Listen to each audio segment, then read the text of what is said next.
কথা ও গল্পের আজকের নিবেদন তারাদাস বন্দ্যোপাধ্যায়ের লেখা তারানাথ তান্ত্রিকের গল্প। বিভূতিভূষণ বন্দ্যোপাধ্যায়ের একমাত্র পুত্র তারাদাস বন্দ্যোপাধ্যায়, তার বিখ্যাত সৃষ্টি তারানাথ তান্ত্রিক। শুরু হচ্ছে তারানাথ তান্ত্রিকের আজকের গল্প।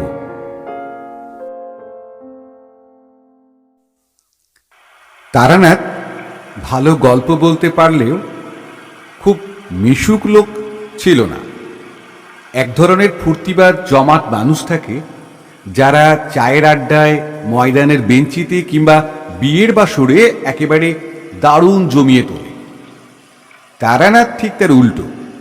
লোক দেখলে সে গুটিয়ে যায়, বিশেষ করে নিজের কথা সে কিছুতেই বলতে চায় না।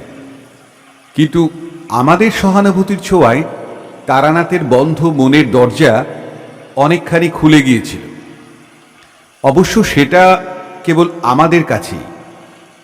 ইদানিং হাত দেখানো বা কোষ্ঠী বিচারের খদ্দের প্রায় নেই বললেই চলে। বন্ধুও কেউ নেই।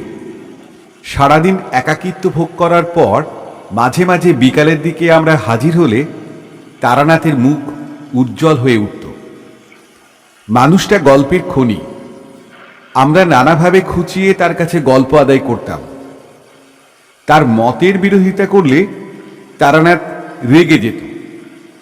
আমি আর কিশোরী গল্পের লোভে হঠাৎ তার কথার মাঝখানে হো হো করে হেসে উঠে বলতাম, বাহ, তা কখনো হয়? তারানাথ চটে গিয়ে বলতো, হয় না, এই শোনো তবে। একটা নতুন গল্প শুরু হয়ে যেত। সেদিন সকাল থেকেই টিপটিপ বৃষ্টি হচ্ছে। জামা কাপড়, রুমাল, এমনকি মনের ভেতরটা অবধি ভিজে স্যাঁতসেঁতে হয়ে রয়েছে। অন্যদিন অফিস ছুটির পর বলাইবাবু কিংবা হরিমিত্তিরের সঙ্গে মোড়ের দোকানে চা খেতে খেতে রাজনীতি, জিনিসপত্রের অগ্নিমূল্য অথবা বাঙালি কি ছিল আর কি হয়েছে এসব বিষয়ে গভীর আলোচনা করে আনন্দ পেয়ে থাকি। কিন্তু আজ আর সেসব ইচ্ছে করল না। অফিস থেকে বেরিয়ে তারানাথের বাড়ির দিকে হাঁটা শুরু করলাম। পৌঁছে দেখি কিশোরী সেন আমার আগেই এসে বসে আছে। আমাকে দেখে বলল, এই যে, এসো হে, তোমারই জন্য বসে আছি। হেসে বললাম, কি করে জানলে আমি আসবো? ওর জন্য কি আর মন্ত্রতন্ত্র জানতে হয়? আজ এমন বাদলা করেছে যাকে বলে আড্ডার মেজাজ, আর না এসে যাবে কোথায়? তারানাথের জন্য এক প্যাকেট পাসিং সোপ কিনে এনেছিলাম। তাকে দিয়ে বললাম, আজ একটা ভালো গল্প হবে নাকি? তারানাথ হাত বাড়িয়ে প্যাকেটটা নিল বটে, কিন্তু তার মুখে বিশেষ প্রফুল্লতা দেখলাম না। বিরস মুখে সে বলল, না, তোমাদের কাছে গল্প বলতে ইচ্ছা করে না। তোমরা আমার গল্প অবিশ্বাস করো। কিশোরী বলল, কই, সব গল্প তো অবিশ্বাস করি না। নেহাত যেগুলো একেবারেই বিশ্বাস করার মতো নয় সেগুলো বাদে। তারানাথ চটে উঠতে যাচ্ছিল। আমি কথার মোড় ঘোরাবার জন্য বললাম, কিশোরীর কথা ছেড়ে দিন। আসল কথা হচ্ছে, আপনার গল্প যদি সত্যি হয় তাহলে আমরা বিশ্বাস করলেই বা কি আর না করলেই বা কি। সত্য কারো মতামত নির্ভর নয়। তারানাথ একটু শান্ত হয়ে একটা সিগারেট ধরিয়ে বলল, এই যে বিশ্বাসের কথা বললে, বিশ্বাসে সত্যি অনেক কিছু ঘটায়, সাধারণ বুদ্ধিতে যার ব্যাখ্যা করা যায় না। কিশোরীর ঘাড়ে আজ দুর্গ্রহ ভর করেছিল। সে বলল, তার মানে আপনি বলতে চাইছেন, কেউ যদি বিশ্বাস করে সে কোনোদিন মরবে না, তাহলে বিশ্বাসের জোরে সে সত্যি সত্যি অমর হয়ে যাবে? যাবেই তো, তবে তোমার মতো ফিচের লোক পারবে না। হিমালয়ে যেসব প্রাচীন যোগীরা শত শত বছর বেঁচে আছেন, তারা কি করে এতকাল জীবিত আছেন বলে মনে করো? কেবলমাত্র ইচ্ছা শক্তির জোরে। মানুষের বিশ্বাস ইচ্ছা শক্তিরই একটা প্রকাশ। এমন সময় বাইরে আবার ঝমঝম করে বৃষ্টি নামল। আলো কমে গিয়ে অন্ধকার মতো হয়ে এলো ঘরের ভেতরে। বৃষ্টির বহর দেখে মনে হলো সহসা থামবার নয়। অবশ্য তাড়াতাড়ি মেশে ফিরেই বা কি লাভ? কিন্তু এখানে বসে থাকতে হলে গল্প চাই। বললাম, বিশ্বাসের শক্তি সম্বন্ধে একটা ভালো গল্প হোক তবে। তারানাথ বলল, আমার কাছে কোনো গল্প নেই, সব সত্যি ঘটনা। কিশোরী আবার কি বলতে যাচ্ছিল, তাকে থামিয়ে দিয়ে বললাম, এখন অন্তত ঘন্টা দুই আমরা আপনার অতিথি, বেরোবার উপায় নেই। আমাদের প্রার্থনা একটি গল্প, মানে সত্যি ঘটনা। সৎ গৃহস্বামী মাত্রেই অতিথির প্রার্থনা পূরণ করে থাকে, আপনারও করা উচিত। তারানাথ একটু হাসল। চোখ বুঝে কিছুক্ষণ ভেবে বোধ হয় মনে মনে গল্পটা গুছিয়ে নিল। তারপর বলতে শুরু করল। বছর 20 আগেকার কথা। এক শিষ্য বাড়ি থেকে সস্তায়ন করে ফিরছি। ট্রেন বদলাবার জন্য বসে আছি রানাঘাট স্টেশন। ট্রেনের তখনও প্রায় ঘন্টাখানেক দেরি। কি আর করা যায়, একটা বেঞ্চিতে বসে আপন মনে সিগারেট খেয়ে সময় কাটাতে লাগলাম। দক্ষিণা এবং পুজো বাবদ পাওয়া জিনিসপত্র পোঁটলা করে পায়ের কাছে রাখা। এমন সময় একজন মধ্যবয়সী লোক এসে আমার কাছে দাঁড়িয়ে বলল, একটু আগুনটা দেবেন তো ভাই। বিশেষ খেয়াল না করে পকেট থেকে দেশলাই বার করে তার হাতে দিলাম। প্রথম কাঠিটা নষ্ট করে দ্বিতীয় কাঠি দিয়ে লোকটা বিড়ি ধরিয়ে আমাকে দেশলাই ফেরত দিল। তখনও আমি তার দিকে তাকাইনি। দেশলাই পকেটে পুরে কি জানি কেন হঠাৎ লোকটার দিকে একবার চাইলাম। সে তখন পিছন ফিরে প্ল্যাটফর্মের অন্যদিকে চলে যাচ্ছে। তাকিয়েই চমকে উঠলাম। তোমরা তো জানো আমার কতকগুলো বিশেষ ক্ষমতা আছে, যা দিয়ে আমি মানুষের আশু বিপদ বা ভাগ্য পরিবর্তনের কথা টের পাই। পেছন থেকে তাকিয়ে আমি লোকটার শরীর ঘিরে একটা কালো ছায়া দেখতে পেলাম, যেন একটা কালো মসলিনের ঘেরাটোপের মধ্যে থেকে লোকটা চলাফেরা করছে। বুঝলাম মানুষটা ভয়ানক বিপদগ্রস্ত। পায়ের কাছ থেকে পোডলাটা হাতে নিয়ে আমি দ্রুত পায়ে তার পেছনে এগিয়ে গেলাম। প্ল্যাটফর্মের একটা অপেক্ষাকৃত নির্জন জায়গায় দাঁড়িয়ে লোকটি অন্যমনস্কভাবে লাইনের ওপারে তাকিয়েছিল। আস্তে করে ডাকলাম, শুনছেন ভাই? ভদ্রলোক ভয়ানক চমকে উঠে আমার দিকে তাকালেন। দেখলাম বছর 40 বয়সের একজন মানুষ। উদ্বেগে ও চিন্তায় মুখ শুকিয়ে গিয়েছে। গালে 5-6 দিনের না কামানো খোঁচা খোঁচা দাড়ি, শার্টের একটা বোতাম ভুল ঘরে লাগানো। ভদ্রলোক বিস্মিত গলায় বললেন, আমাকে কিছু বলছেন কি? একটু বিপদে পড়লাম। কেন ডেকেছি তা ভদ্রলোককে কিভাবে বলা যায়? একজনকে তো আর হঠাৎ বলা যায় না, ও মশাই আপনার খুব বিপদ, কারণ আপনার চারদিকে একটা কালো ছায়া দেখা যাচ্ছে। সময় নেবার জন্য বললাম, আপনার সঙ্গে কয়েকটা কথা ছিল, একটু এদিকে আসবেন?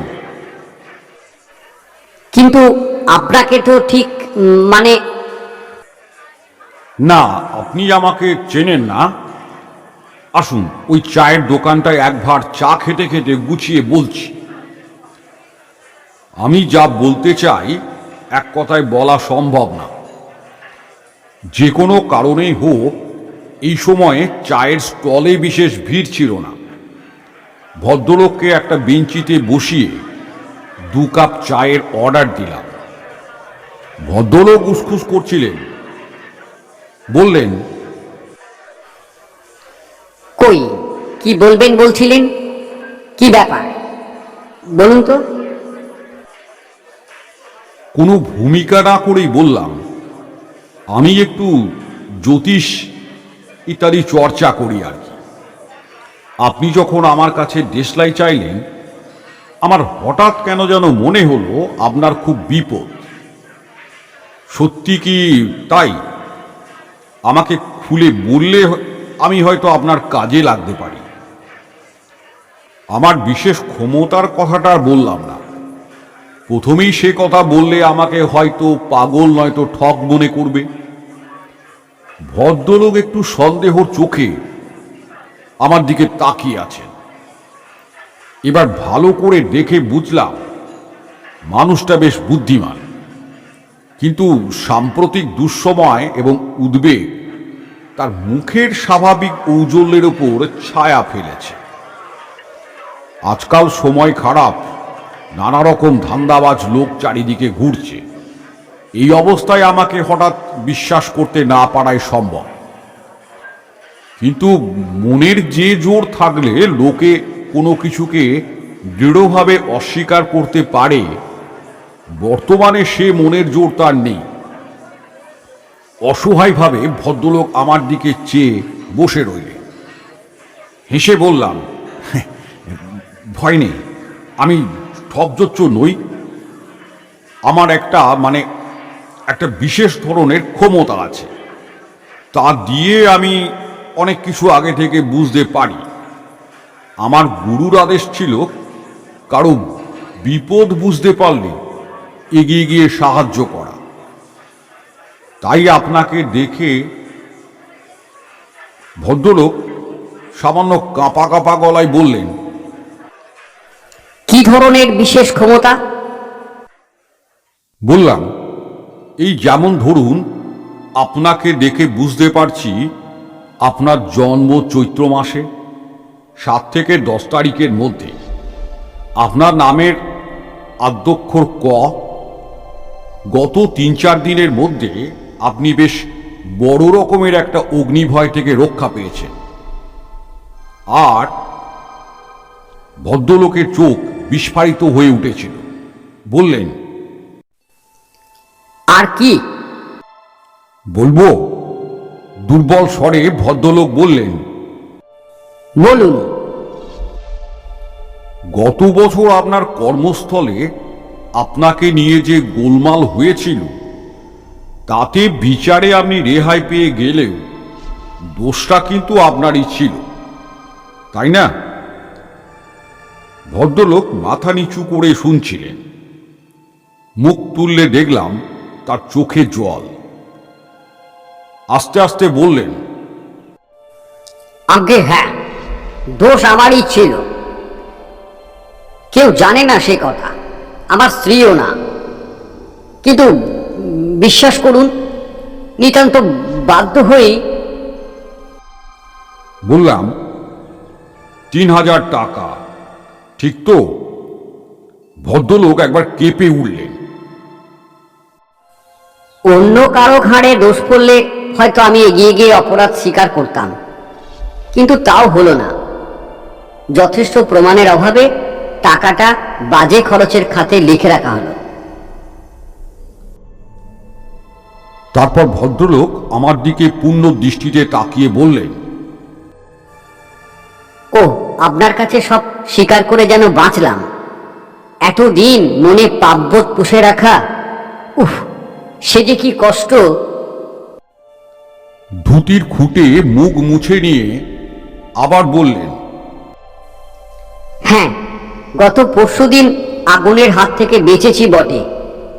আমার স্ত্রীপুত্র বর্তমানে দেশের বাড়িতে রয়েছে, যেখানে আমি এখন যাচ্ছি। নিজে রান্না করে খাওয়ার অভ্যেস নেই কোনো কালে।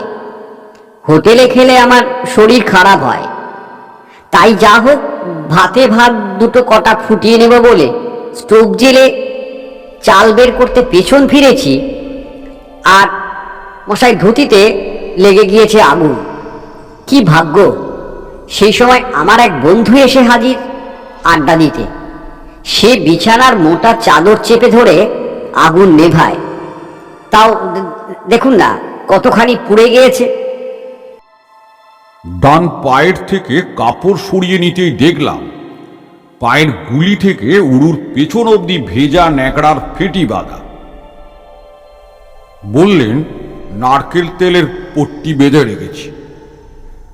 চায়ের দোকানের ছেলেটা এসে শূন্য কাপ দুটো নিয়ে গেল। তাকে বললাম আর 2 কাপ চা দিতে। সিগারেটের প্যাকেট বের করে নিজে ধরালাম, ভদ্রলোককেও দিলাম। সিগারেটে গোটা কয়েক লম্বা টান দিয়ে তিনি বললেন, আমার নাম কালীপ্রসাদ মিত্র।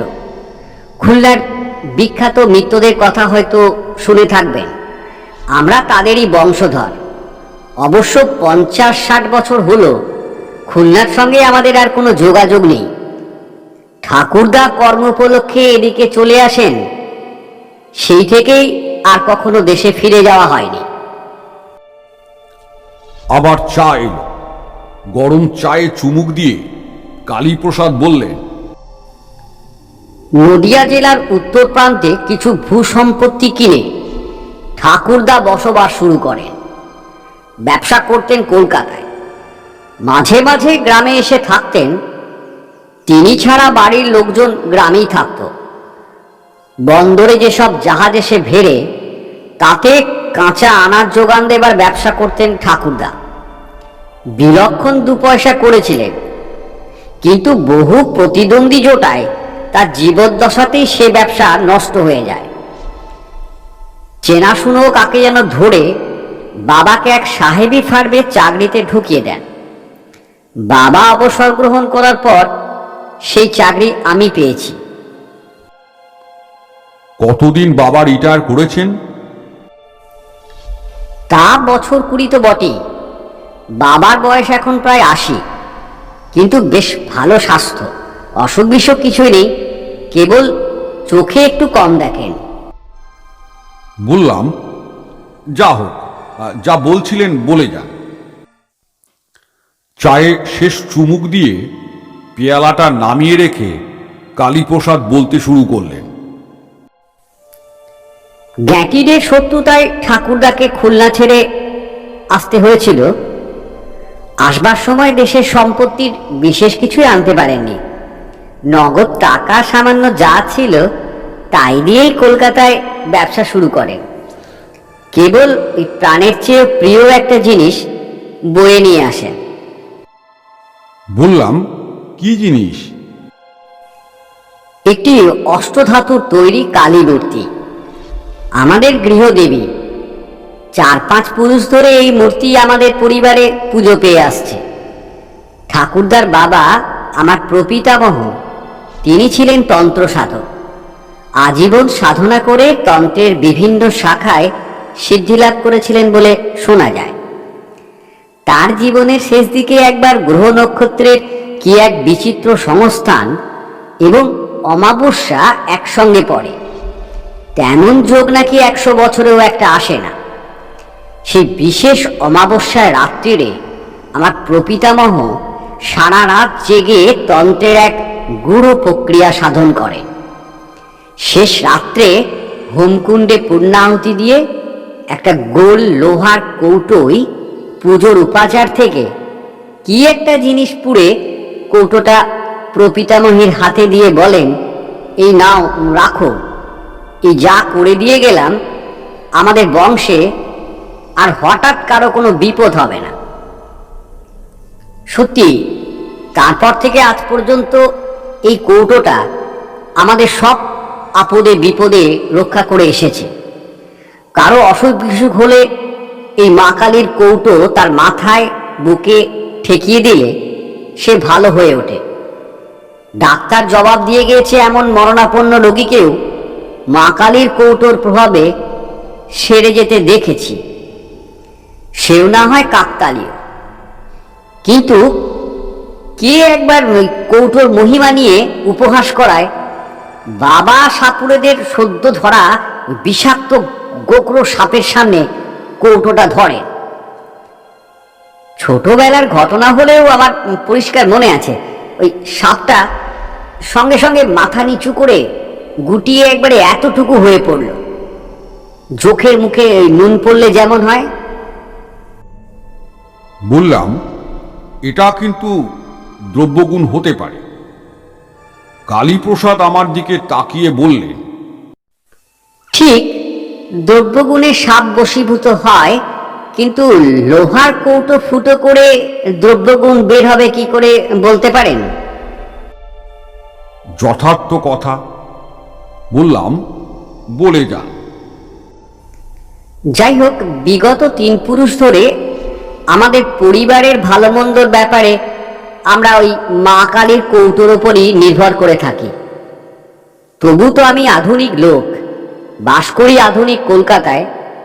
আমার বিশ্বাস হয়তো অতটা দৃঢ় নয়, কিন্তু বাবা প্রাচীন মানুষ, ডাক্তার উকিলের চেয়ে এই কৌটোর ওপর তার নির্ভরতা বেশি।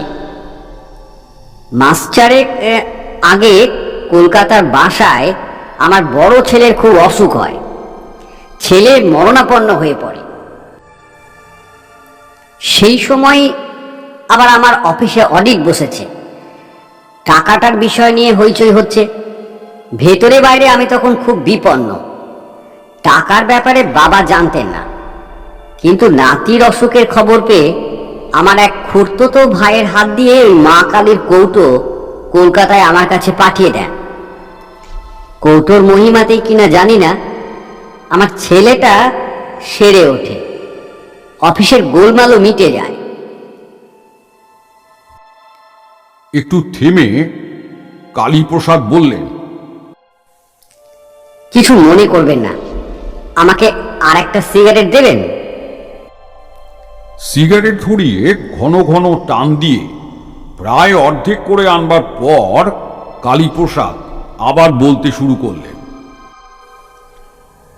এতদিন মা কালীর কৌটো কলকাতায় আমার কাছেই ছিল। হঠাৎ দিন 2 আগে বাবার এক জরুরি চিঠি পেলাম। সে এক অদ্ভুত চিঠি। ছেলে বউকে কদিন আগেই বাবার দেখাশোনা করবার জন্য দেশে পাঠিয়ে দিয়েছিলাম। এখন চিঠি পেয়ে আমিও চলেছি, কৌটোটাও নিয়ে যাচ্ছি সঙ্গে। বললাম, চিঠিটা অদ্ভুত বলছেন কেন? কি আছে চিঠিতে? উত্তরে কালীপ্রসাদ কাঁধের ঝোলা থেকে একটা খাম বের করে আমার হাতে দিয়ে বললেন যে নিজেই পড়ে দেখুন। বয়স্ক মানুষের ঈষৎ কম্পিত হস্তাক্ষরে লেখা চিঠি। স্নেহের কালীপ্রসাদ, আশা করি মঙ্গলময়ের কৃপায় কুশলেই আছো। এক বিচিত্র ঘটনার সম্মুখীন হইয়া তোমাকে এই পত্র দিতেছি। আজ কয়েকদিন হইল আমাদের বাটিতে নানা অলৌকিক এবং ভৌতিক উপদ্রব আরম্ভ হইয়াছে। ইহার কারণ বা কিভাবে নিরসন হইবে কিছুই বুঝিতে পারিতেছি না। যাহা হোক, পত্র পাওয়া মাত্র তুমি ছুটি লইয়া দেশে আসিবে। গত 4-5 মাস যাবৎ মা কালীর কৌটা তোমার কলিকাতায় বাসায় রহিয়াছে। আসিবার সময় উহা সঙ্গে আনিতে ভুলিবে না। সম্ভবত উহা না থাকাতেই এই উপদ্রব। এই পত্রকে তার মনে করিয়া অবিলম্বে রওনা হইবে। আশীর্বাদ লইও। ইতি চণ্ডিকা প্রসাদ মিত্র। পড়া শেষ করে চিঠিটা কালীপ্রসাদকে ফেরত দিলাম। ভদ্রলোক জিজ্ঞেস করলেন, কি বুঝলেন? হ্যাঁ, রহস্যময় চিঠি বটে। কি অলৌকিক ব্যাপার কিছু আন্দাজ করতে পারেন? বললাম, তা কি বলা যায়? সে তো কত কিছুই হতে পারে। আগে কখনো আপনাদের বাড়িতে এরকম কিছু হয়েছে? কালীপ্রসাদ বললেন, কখনো না। বেলা পড়ে আসছে, আমার ট্রেন আসবার সময় হলো। কালীপ্রসাদ দাঁত দিয়ে নিচের ঠোঁট কামড়ে ধরে কি যেন ভাবছেন। যাক, আমার আর কি করবার আছে। পোটলাটা হাতে নিয়ে বেঞ্চি থেকে উঠে দাঁড়ালাম। বললাম, আমি আসি তাহলে, সাবধানে থাকবেন। কালীপ্রসাদ কেমন যেন হতাশ আর ভীত গলায় বললেন, কিন্তু আমার কি হবে জানেন, আমার বড্ড ভয় করছে। বিপদে ঈশ্বরকে স্মরণ করবেন, একমাত্র তিনিই সমস্ত ভয় থেকে মানুষকে মুক্ত করতে পারেন। কালীপ্রসাদের মুখ দেখে মনে হলো না যে আমার উপদেশে তিনি কিছুমাত্র ভরসা পেয়েছেন। অবশ্য সেজন্য তাকে দোষ দেওয়া যায় না। ঈশ্বর অদৃশ্য, আড়ম্বর করে তার পুজো দেওয়া যায়, কিন্তু জীবনের সমস্ত ক্ষেত্রে তার উপর সম্পূর্ণ নির্ভর করা একটা উচ্চ স্তরের সাধনা। সে সাধনায় কালীপ্রসাদ এখনো সিদ্ধিলাভ করেননি। কিন্তু আমি আর কি করব? বিদায় সূচক সামান্য হেসে পিছন ফিরে হাঁটতে শুরু করলাম। কয়েক পা হেঁটে আসতে না আসতেই কালীপ্রসাদ দৌড়ে এলেন। শুনছেন, একটু দাঁড়ান। দাঁড়ালাম। কালীপ্রসাদ আমার কাছে পৌঁছে বললেন, আর একটা কাজ করা যেতে পারে। কি? আপনি তাতে কি রাজি হবেন? বললাম, বলেই ফেলুন না, আমারও তো ট্রেন আসবার সময় হলো। গুরুত্বপূর্ণ কথা শুরু করার ভঙ্গিতে কেশে গলা পরিষ্কার করে কালীপ্রসাদ আমার দিকে তাকিয়ে বললেন, আপনি আমার সঙ্গে আমাদের দেশের বাড়ি চলুন। প্রস্তাবটা নিতান্ত আকস্মিক। অবাক হয়ে বললাম, আমি আপনার বাড়িতে? হ্যাঁ, আপনি অলৌকিক শক্তির অধিকারী। আপনি গেলে আমাদের অমঙ্গল কেটে যাবে। আপত্তি করবেন না? দয়া করে আমার সঙ্গে চলুন। বলুন, যাবেন? লোকটা সত্যি ভয় পেয়েছে, পাওয়াই স্বাভাবিক। একটু চিন্তা করলাম। বাড়িতে এমন কিছু বলে আসেনি যে তাড়াতাড়ি ফিরব। আরও 5-7 দিন দেরি হলে ক্ষতি নেই, দেখাই যাক না এর সঙ্গে গিয়ে। বললাম, আচ্ছা চলুন, যাব। কালীপ্রসাদের চোখের দৃষ্টি কৃতজ্ঞতায় ভারী হয়ে এলো। আমার হাত দুটো ধরে তিনি বললেন, বাঁচলাম। সত্যি বিশ্বাস করিনি আপনি যেতে রাজি হবেন। একটা ছোট্ট গ্রাম্য স্টেশনে নেমে পাক্কা 3 মাইল হেঁটে কালীপ্রসাদের বাড়ি। গ্রামে যখন ঢুকলাম তখন রাত্রি প্রায় 8টা। পল্লীগ্রামের তুলনায় শেষ রাত। কৃষ্ণপক্ষের সুমুখ অন্ধকার রাত্রির পঞ্চমীর রাঙা চাঁদ পূর্ব দিগন্তের নিচে থেকে চালতে গাছের পেছন দিয়ে এক অলৌকিক গোলকের মতো উঠে আসছে। গ্রামের প্রায় শেষের দিকে আমজাম গাছে ঘেরা নির্জন বাড়ি, পাঁচিল দিয়ে ঘেরা। সদর দরজায় শেকল নাড়তে একটু বাদে দরজার ফাঁক দিয়ে লণ্ঠনের আলো দেখা গেল, কিন্তু কারো সাড়া শব্দ নেই। যেন ভেতরে যে দাঁড়িয়ে সে সাহস করে দরজা খুলতে পারছে না। কালীপ্রসাদ হেঁকে বললেন, অভিরাম নাকি? দরজা খোল। কে বাবু? ব্যস্ত হয়ে যে লোকটা দরজা খুলে দিল তার বয়স 60 ছাড়িয়েছে। মাথায় কাঁচা পাকা চুল, পরনে খাটো ধুতি, খালি গা। তার সরল মুখে বিশ্বস্ততার ছাপ। কালীপ্রসাদ বললেন, ঠাকুর মশাই, এ হচ্ছে অভিরাম। পুরনো লোক, আমাকে কোলে করেছে ছোটবেলায়। দরজা খুলছিলি না কেন রে? অভিরামের সরল মুখে ভয়ের স্পষ্ট চিহ্ন ফুটে উঠল। সে বলল, বাবু, বাড়িতে যা কাণ্ড, দরজা হঠাৎ খুলতে সাহস হয় না। কেন, কি হচ্ছে বাড়িতে? এর উত্তর অভিরামের দিতে হলো না। আমাদের পেছনে আমবাগানে অন্ধকারের মধ্যে গাছের পাতার সরসর শব্দ উঠল, যেন গাছের একটা ডাল ধরে কেউ খুব জোরে ঝাঁকাচ্ছে।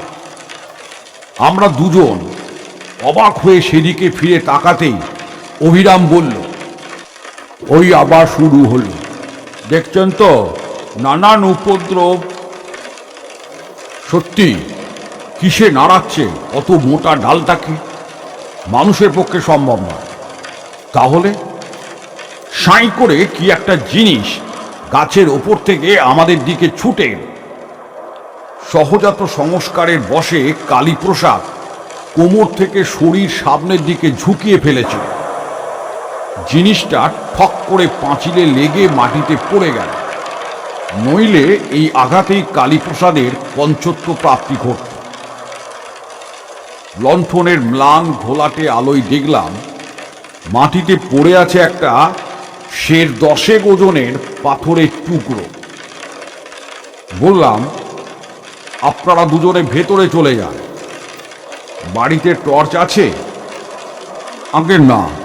কেন? আমি একবার ওই গাছটার কাছে যাব। দাও হে অভিরাম, তোমার লণ্ঠনটাই দাও।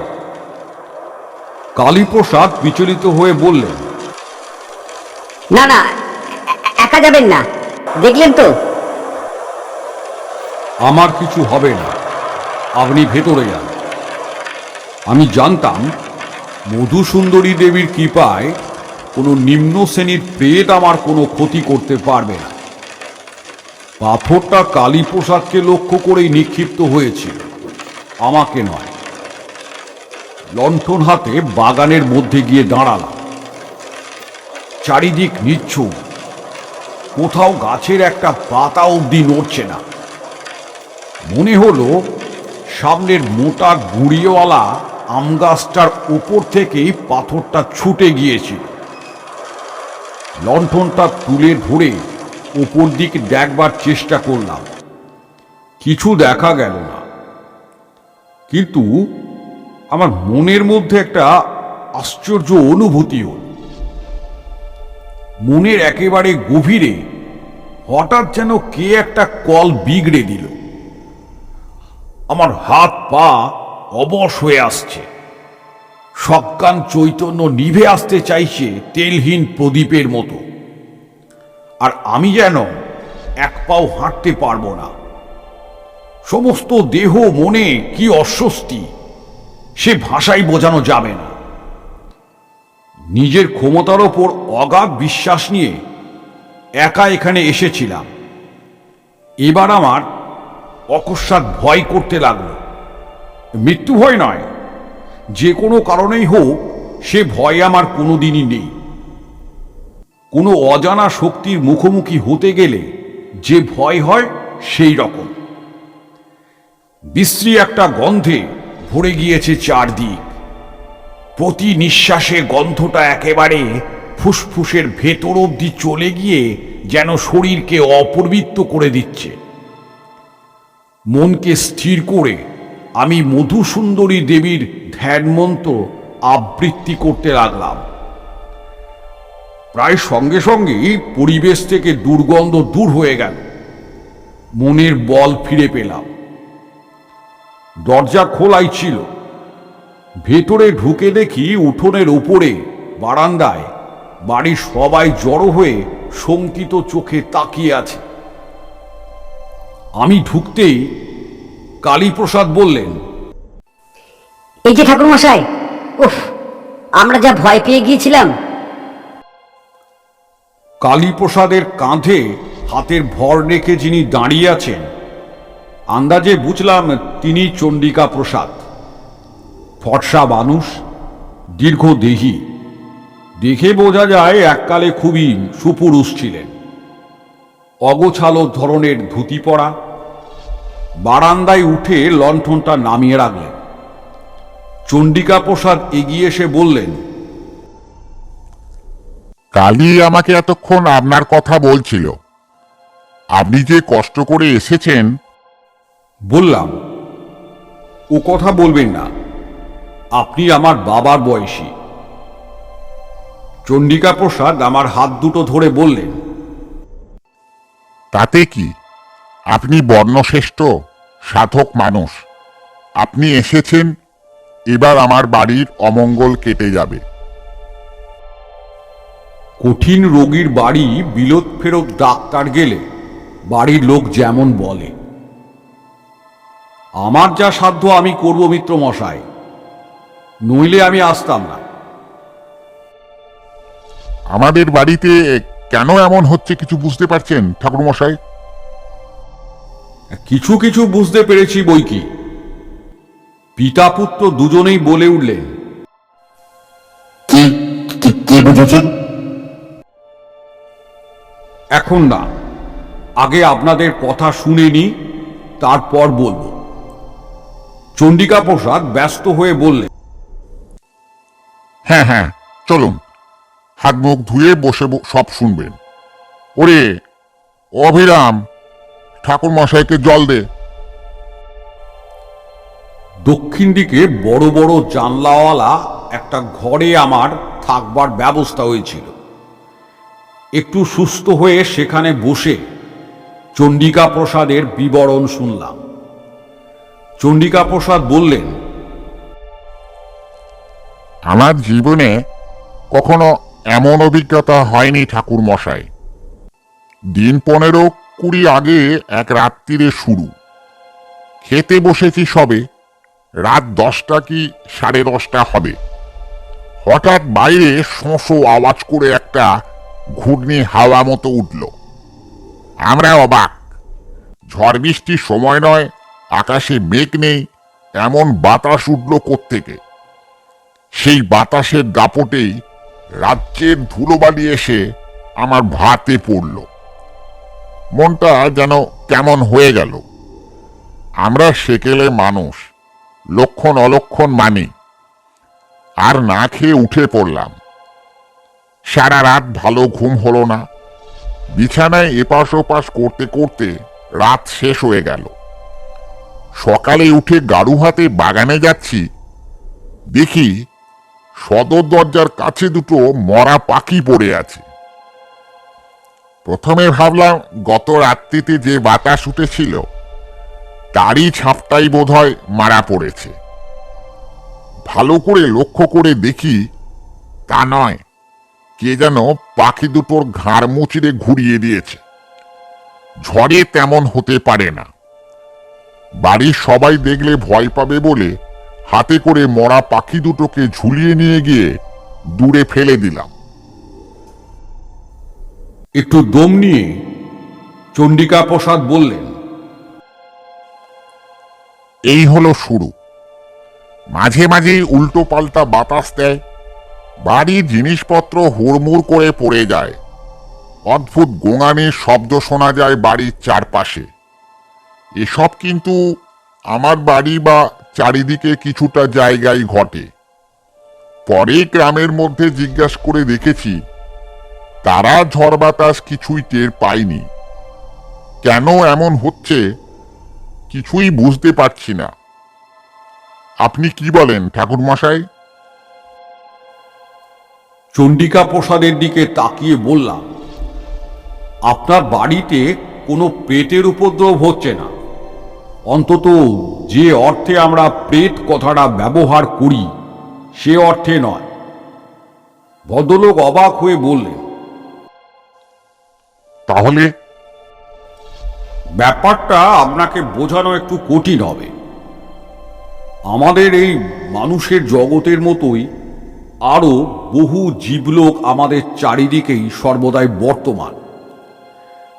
তারা ঠিক ভূত বা প্রেত নয়, তারাও এক ধরনের জীব, হয়তো মানুষের চেয়ে অন্যরকম। তাদের মন, চিন্তা, আচার ব্যবহার সবই মানুষের থেকে আলাদা। আমাদের বিচারে হয়তো অমানুষিক। সে জগতের সমস্ত পদার্থই আমাদের কাছে অদৃশ্য ও অস্পর্শযোগ্য।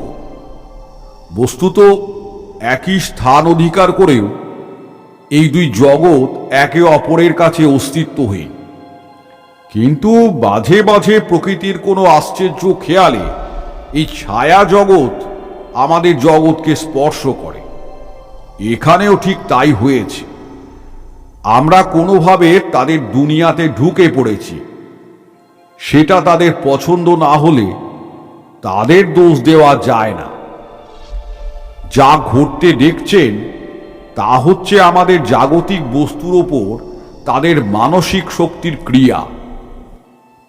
হয়তো তারা ভাবছে এইভাবে ভয় দেখিয়ে তাদের জগৎ থেকে তারা আমাদের দূর করতে পারবে। ওই বাড়িতে বেড়াল কুকুর ঢুকলে আমরা যেমন ঠেঙিয়ে তাড়াই আর কি। পার্থক্য এই যে এক্ষেত্রে এসবে কোনো কাজ হবে না। পরিবেশে আর একটা বড় রকমের ঝাঁকুনি লাগলে দুটো জগৎ আবার বিচ্ছিন্ন হয়ে যাবে, তার আগে নয়। আমি থামতে চণ্ডিকা প্রসাদ কিছুক্ষণ স্তব্ধ হয়ে বসে রইলেন। তারপর বললেন, এসব আপনি জানলেন কি করে? খুলে বললে বিস্তর কথা বলতে হয়, ইচ্ছা করছিল না। সংক্ষেপে বললাম, আমি জানতে পারি। ওই ঝাঁকুনি না কি বললেন, সেটা কি করে দেওয়া যায়? সেটা আপনা আপনি হয়ে যেতে পারে, যেমন করে শুরু হয়েছিল। সস্তায়ন বা স্থানশুদ্ধি গোছের একটা হোমও করতে পারি, কিন্তু আপনাকে সত্য কথাই বলে রাখা ভালো। এই ধরনের উপদ্রবের কথা আমি গুরুদেবের কাছে শুনেছি মাত্র, নিজে দেখেছি এই প্রথম। এই বিষয়ে আমার বিশেষ কোনো অভিজ্ঞতা নেই। আমার হোমে কতদূর কাজ হবে জানি না। চণ্ডিকা প্রসাদ কি ভাবলেন, তারপর বললেন, তা হোক, আপনি হোমের আয়োজন করুন। আর একটা কথা, যদি কিছু মনে না করেন। না, বলুন আপনি। একটু ইতস্তত করে চণ্ডিকা প্রসাদ বললেন, আপনার উপরেই যদিও সবকিছু ছেড়ে দিচ্ছি, তবুও আমার নিজস্ব বিশ্বাসের জন্য যদি কিছু ক্রিয়াকলাপ করি, তাহলে আপত্তি হবে না তো? হেসে বললাম, না না, আমার কি আপত্তি, করুন আপনার যা ইচ্ছে। চণ্ডিকা প্রসাদ ছেলের দিকে তাকিয়ে বলল, কালী, কৌটোটা এনেছিস তো? হ্যাঁ বাবা, এনে দেব। হ্যাঁ হ্যাঁ, নিয়ে আয়। কালীপ্রসাদ উঠে পাশের ঘর থেকে মা কালীর কৌটো এনে বাবার হাতে দিলেন। সেটা নিয়ে চণ্ডিকা প্রসাদ আমার দিকে তাকিয়ে বললেন, এটার কথা শুনেছেন বোধহয়? বললাম, হ্যাঁ, কালীবাবু আস্তে আস্তে আমাকে বলেছেন। তাহলে তো আপনি সবই জানেন। এই কৌটোর ওপর আমাদের সবার মনে একটা গভীর বিশ্বাস আছে আর কি। তবে বিশ্বাসটা অযৌক্তিক নয়, পরীক্ষিত সত্য। গ্রামে বসন্তের মরগ লেগে হাহাকার পড়ে গিয়েছিল। এই কৌটো হাতে মা কালীর নাম করতে করতে বাড়ির চারদিক ঘুরে গণ্ডি কেটে দিয়েছিলাম। অর্ধেক গ্রাম সাফ হয়ে গিয়েছিল, কিন্তু আমাদের বাড়িতে অসুখ ঢোকেনি। আজও তাই করব ভাবছি। কৌটো নিয়ে বাড়ির চারিধারে গণ্ডি কেটে দেব। আসবেন আমার সঙ্গে? কালী, তুইও আয়। বৃদ্ধকে একা ছাড়তে ইচ্ছে করল না। বললাম, চলুন যাব। বাইরে যাবার জন্য সবে উঠে দাঁড়িয়েছি, হঠাৎ বাড়ির ভেতরে হুড়মুড় করে বিকট শব্দ, ধাতব কিছু পড়ে যাওয়ার আওয়াজ। চণ্ডিকা প্রসাদ বললেন, ওই শুরু হলো আবার, চলুন দেখি। ভেতরের বারান্দা থেকে আওয়াজ এসেছিল। সেখানে গিয়ে দেখলাম বাড়ির মেয়ে আর বাচ্চারা বারান্দার উপর প্রান্তে কাঠ হয়ে দাঁড়িয়ে আছে। 10-12খানা ইট দিয়ে বেদি মতো করে তার উপরে একটা লোহার ড্রাম দাঁড় করানো ছিল চাল রাখবার জন্য। সেটা উল্টে পড়ে চাল ছড়িয়ে পড়েছে চতুর্দিকে। আমরা যখন পৌঁছলাম তখন ও ড্রামটা গড়াচ্ছে। আমাদের পায়ের কাছে এসে থেমে গেল। আমার নাকে ভেসে এলো সেই বিশ্রী গন্ধটা, বাইরের বাগানে যেটা পেয়েছিলাম। চণ্ডিকা প্রসাদ হতবম্ব হয়ে দাঁড়িয়েছিলেন। তাকে বললাম, যা করবার করে ফেলুন, আর রাত করবেন না। সদর দরজা দিয়ে আমরা বাইরে এলাম, সঙ্গে কালীপ্রসাদ আর লণ্ঠন নিয়ে অভিরাম। চাঁদ ঢাকা পড়েছে গাছের পাতার আড়ালে। মাটিতে ম্লান জ্যোৎস্না আর ছায়ার খেলা। ঝোপে ঝাড়ে জোনাকি জ্বলছে, বাতাস নেই কোনো দিকে। কেমন একটা থমথমে আবহাওয়া। কালীপ্রসাদের হাতে একটা মোটা লাঠি। যদিও বুঝতে পারলাম না অতি প্রাকৃত কোনো বিপদ হলে লাঠি দিয়ে কি করে ঠেকানো সম্ভব। চণ্ডিকা প্রসাদের হাতে মা কালীর কৌটো, মুখে বিড়বিড় করে কি মন্ত্র পড়তে পড়তে চলেছেন। ক্রমে আমরা বাড়ির পেছন দিকে এসে হাজির হলাম। এদিকটাই জঙ্গল খুব বেশি, আশাওড়া আর কুচকাটার ঝোপে ভর্তি। সাবধানে কাপড় বাঁচিয়ে চলেছি। আর কয়েক পা হাঁটলেই আমরা একটা বাঁক ফিরে বাড়ির পূর্ব দিকের সীমানায় পৌঁছব। সেখানে ঝোপঝাড় অপেক্ষাকৃত কম। এমন সময় আমার মনের ভেতরে সেই পরিচিত বিপদের ঘণ্টাটা বেজে উঠল। বুঝতে পারলাম এক্ষুনি একটা কিছু ঘটবে। প্রায় সঙ্গে সঙ্গে ডান দিকের একটা ঘন ঝোপের মধ্যে খড়খড় করে কি নড়ল। আমরা সবাই থমকে দাঁড়িয়ে সেদিকে তাকালাম। কালীপ্রসাদ 2 হাতে লাঠি বাগিয়ে ধরেছে।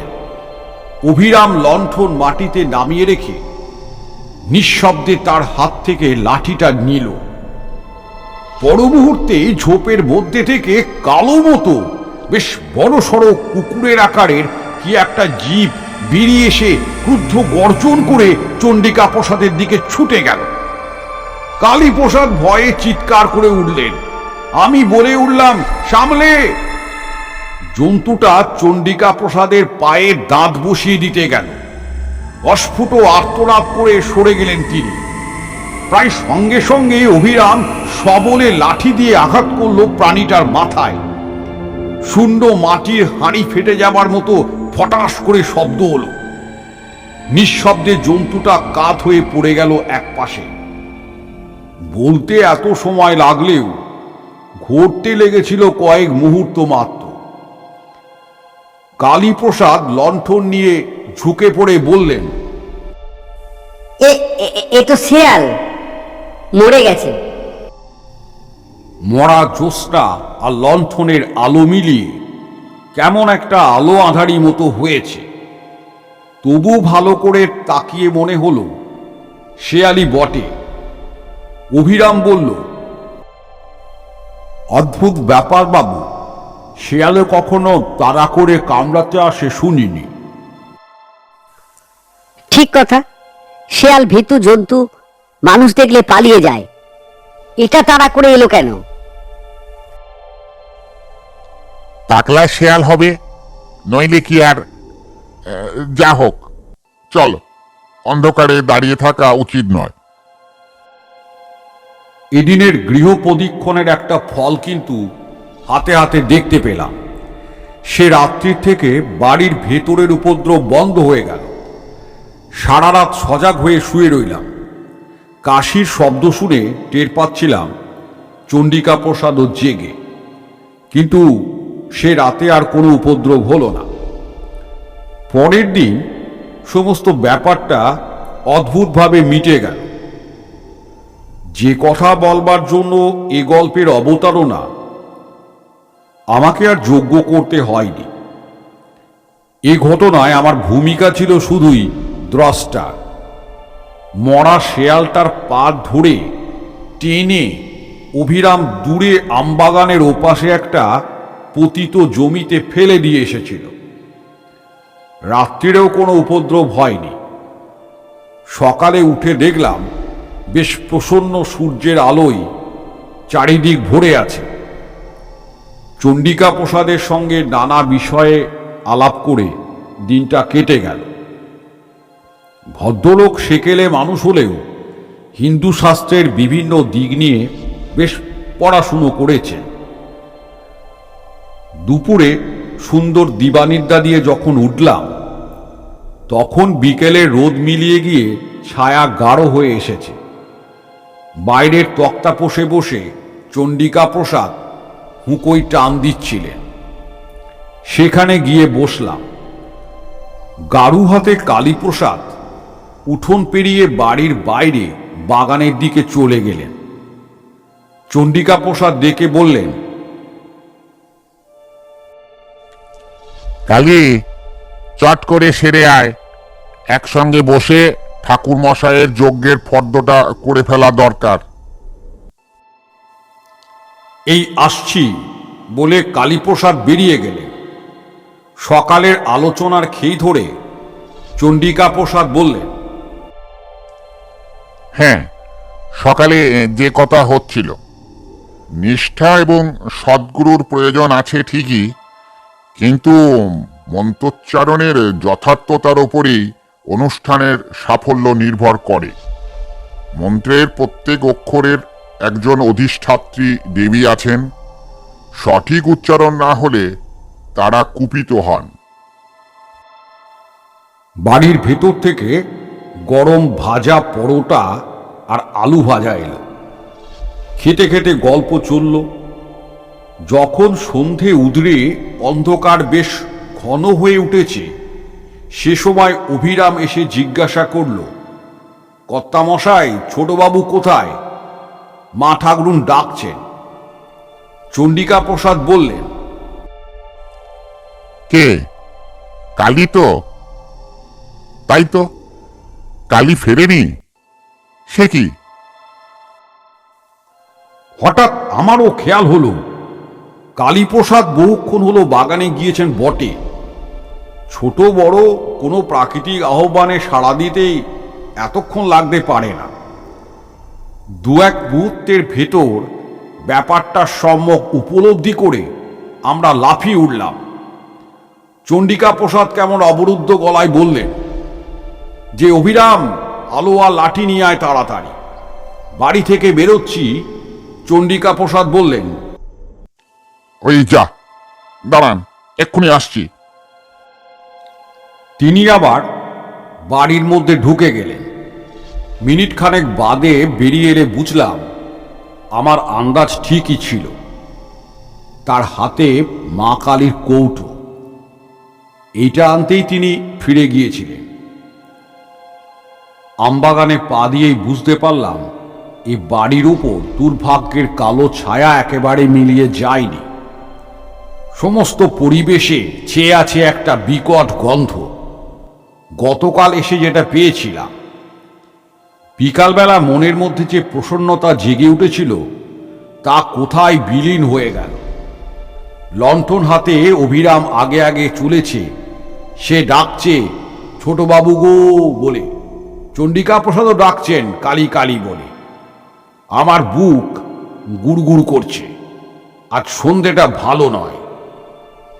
একটা ঝোপের পেছনে উপর হয়ে পড়ে থাকা কালীপ্রসাদকে অভিরামী আগে দেখতে পেল। ছোটবাবু বলে চিৎকার করে উঠে সে ছুটে গিয়ে কালীপ্রসাদের দেহের পাশে হাঁটু গেড়ে বসে কেঁদে উঠল। পর মুহূর্তেই আমরা পৌঁছে গেলাম। আমি শক্ত করে চণ্ডিকা প্রসাদের হাত ধরে রেখেছি। বুঝতে পারছি তার সমস্ত শরীর ঠক ঠক করে কাঁপছে। এই অবস্থায় সেটাই স্বাভাবিক। তার হাত ছেড়ে দিয়ে বললাম, দাঁড়ান একটু, বিচলিত হবেন না।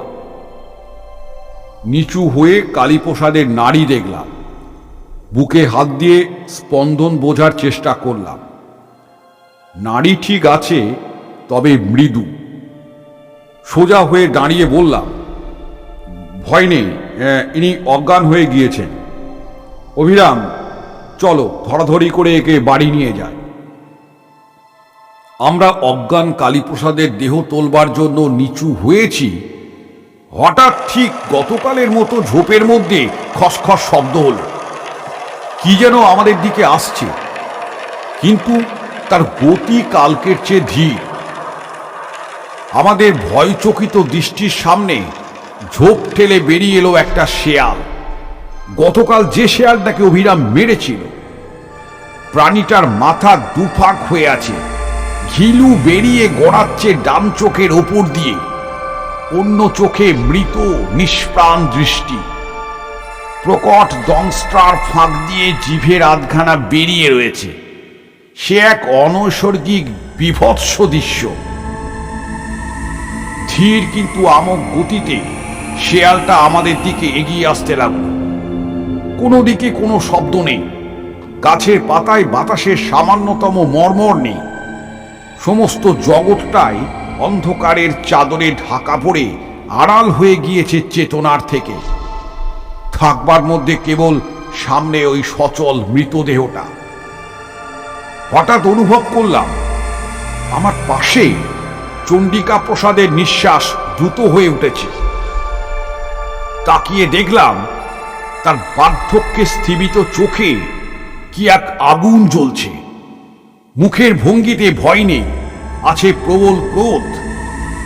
তড়িতে মা কালীর কৌটো হাতে নিয়ে সামনে ঝুঁকে পড়ে কৌটোটা বাড়িয়ে ধরে বললেন, থাম। সচল মৃতদেহ স্থাণু হয়ে গেল। আবার সোজা হয়ে দাঁড়িয়ে কৌটো শুদ্ধ হাত মাথার ওপর তুলে চিৎকার করে চণ্ডিকা প্রসাদ বললেন, মা কালীর নামে বলছি, আমার বাড়ির সব বিপদ দূর হয়ে যাক।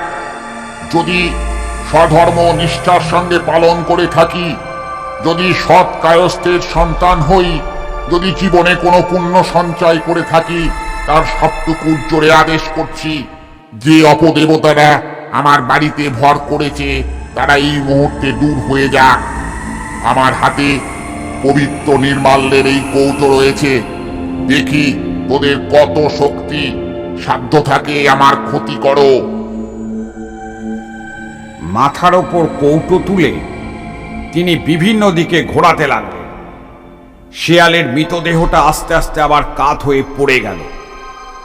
এবারে সেটা সত্যি সত্যি মরেছে। তার সঙ্গে একটা অদ্ভুত ব্যাপার হল, এতক্ষণ বন ছিল নিষ্পন্দ নীরব। হঠাৎ কোথা থেকে ছুটে এলো ঝড়ের মতো বাতাস। সারা বাগান ঝোপঝাড় মথিত করে কিছুক্ষণ সে বাতাস বইল। অভিরাম বলে উঠল, দেখুন ঠাকুরমশাই, দেখুন। তার নির্দেশিত দিকে তাকিয়ে দেখলাম সেখানে গাছপালা একটু কম, পাতার ফাঁক দিয়ে রাত্রের আকাশ দেখা যায়। চাঁদ উঠতে আজ দেরি আছে, কিন্তু অস্পষ্ট তারার আলোয় অন্ধকার অনেকটা তরল। বাতাসের ঘূর্ণির সঙ্গে পাক্ষে একটা জমাট অন্ধকারের স্তম্ভ আকাশে অনেকখানি ঠেলে উঠেছে। অন্ধকারের উপাদানে তৈরি অমানুষী এক আকৃতি, পরিচিত কিছুর সঙ্গে তার কোনো মিল নেই। সমস্ত পরিবেশ থেকে, চণ্ডিকা প্রসাদের বাড়ির ওপর থেকে, আমবাগান থেকে বাতাসের সঙ্গে উঠে যাচ্ছে গুঁড়ো গুঁড়ো অন্ধকার। কিছুক্ষণের মধ্যেই অন্ধকারের কালো পিণ্ডটা অনেক উপরে উঠে গিয়ে আবঝা হয়ে মিলিয়ে গেল। তারপরেই বনের বাইরে থেকে ভেসে এলো এক ঝলক বাতাস। বুক ভরে নিঃশ্বাস নেবার মতো সহজ স্বাভাবিক মুক্ত বাতাস। কিটকিট করে নিশাচর কীটপতঙ্গেরা ডাকতে শুরু করলো। আমরা কেউ কথা না বললেও বুঝতে পারলাম অমঙ্গলের ছায়াটা একেবারে সরে গিয়েছে। কালীপ্রসাদকেও বয়ে নিয়ে যাওয়ার প্রয়োজন হলো না। এর কিছুক্ষণের মধ্যেই তার জ্ঞান ফিরে এলো। বাগান থেকে ফেরবার মুখে শেয়ালটা এসে ওর সামনে দাঁড়িয়েছিল। ভদ্রলোক স্নায়ুর ওপর এত চাপ সহ্য করতে পারেননি।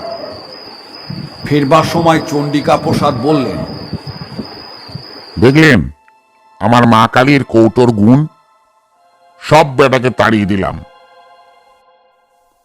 বললাম, তা বটে। তারানাথ থামল। কিশোরী বলল, কিন্তু এ তো মন্ত্রশক্তি বা দ্রব্যগুণের গল্প, এতে বিশ্বাসের শ্রেষ্ঠত্ব কি প্রমাণিত হয়? তারানাথ বলল, হয়। পরের দিন নির্জনে বসে কালীপ্রসাদের সঙ্গে গল্প করছিলাম। কালীপ্রসাদ বললেন যে বাবা বিশ্বাসের জোরে আমাদের আপদ দূর করে দিলেন। বললাম, কেন? মা কালীর কৌটোরও তো গুণ আছে বলতে হবে। ম্লান হেসে কালীপ্রসাদ বললেন, দাঁড়ান, একটা জিনিস দেখাই আপনাকে। একটু পরে হাতে করে মা কালীর কৌটোটা নিয়ে ঘরে ঢুকলেন ভদ্রলোক এবং আমার বিস্মিত দৃষ্টির সামনে ঢাকনাটা খুলে ফেললেন। বাধা দিয়ে বললাম, ও কি করছে? মন্ত্রপুত নির্মাল্য খুলতে নেই, ওতে গুণ নষ্ট হয়ে যায়। কিছু না বলে কালীপ্রসাদ বিছানার ওপরে কৌটোটা উপুর করে ধরলেন। ভেতরে যা ছিল চাদরের ওপর ছড়িয়ে পড়ল। ভেতর থেকে বেরুলো কতগুলো গোল গোল করে পাকানো খবরের কাগজের গুলি। আর কিচ্ছু নেই। অবাক হয়ে বললাম, এ কি, নির্মাল্য কই? কালীপ্রসাদ বললেন, নেই। তার মানে? কালীপ্রসাদ মাথা নিচু করে বললেন, মানে আসল কৌটো অনেকদিন আগেই হারিয়ে গিয়েছে, এটা নকল। ছেলের অসুখের সময় কলকাতায় নিয়ে যাবার পথেই কোথাও পড়ে যায়। বাবা শুনলে অনর্থ করবেন, এই ভয়ে শিশি বোতলওয়ালার কাছ থেকে 2 পয়সা দিয়ে এই কৌটোটা কিনি। বাবা আজকাল চোখে কম দেখেন, তাকে ঠকানো সহজ। কাজেই বুঝতে পারছেন, যা হয়েছে তা বাবার বিশ্বাসের জোরেই হয়েছে। আর কেউ জানে এ কথা? শুধু আপনার বৌমা, আমার স্ত্রী, অন্য কেউ না। বাবার বয়স হয়েছে, আর কদিনই বা বাঁচবেন। খামোকা কেন তাকে দুঃখ দিই? তারানাথ থামল। ঘরের মধ্যে স্তব্ধতা, বাইরেও বৃষ্টি ধরে এসেছে। একটা নিঃশ্বাস ফেলে কিশোরী বলল, গল্পটা বেশ, গল্প বানানোয় আপনার একটা স্বাভাবিক দক্ষতা আছে। সিগারেট ধরাতে গিয়ে তারানাথ জ্বলন্ত চোখে কিশোরীর দিকে তাকালো। আমি ব্যাকুল হয়ে উঠে দাঁড়িয়ে কিশোরীর হাত ধরে টানলাম, ওটো হে, আবার বৃষ্টি এলে বাড়ি ফেরা মুশকিল হয়ে পড়বে।